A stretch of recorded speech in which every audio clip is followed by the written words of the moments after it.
some complexities to this issue, just by the very nature, and obviously we've seen the effect space has had on new technologies coming about. You guys just talked about the spin-off.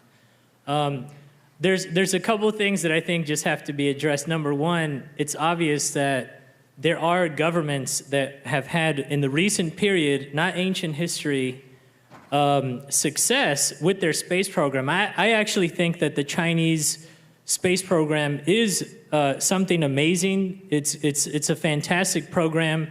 And for example, the rover that's on the moon, the Jade Rabbit, the U2, or however you say it, but these Chang'e rockets that are going up there, they're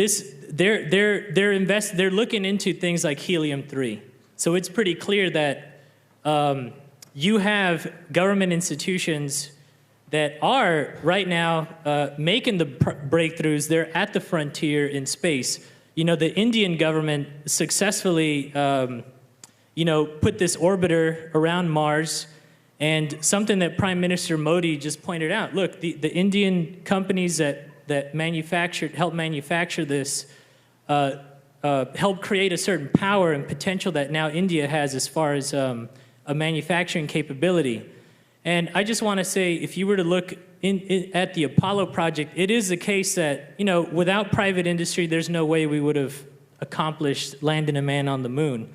However, it seems like governments putting, number one, enough resources into the project, and number two, defining a mission, some kind of orientation, actually is very important as far as the technological breakthroughs. Because what I'm seeing right now with the case of India and China is that there are going to be technological breakthroughs and innovation, even though it's something that's clearly being driven by the government. And that's not based on my theory, that's what's actually going on.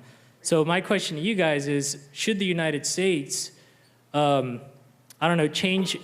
the policy to maybe help facilitate this? Because right now the only thing I see is investment in, bombing countries or helping Wall Street institutions that failed miserably. That's where I see the U.S. government, and where it seems like what you guys are proposing is a lot more positive. I'm sorry, I think you must live in some very distorted world somewhere, right? But let me tell you one thing. If I were to bet on something, I would every single day bet on an American dream of an entrepreneur versus any damn country, whether it's China or India, right? So you will know the entrepreneurs will always win. Secondly, the US government is already, as Kelly and I talked about, NASA is doing an amazing job of essentially rebooting and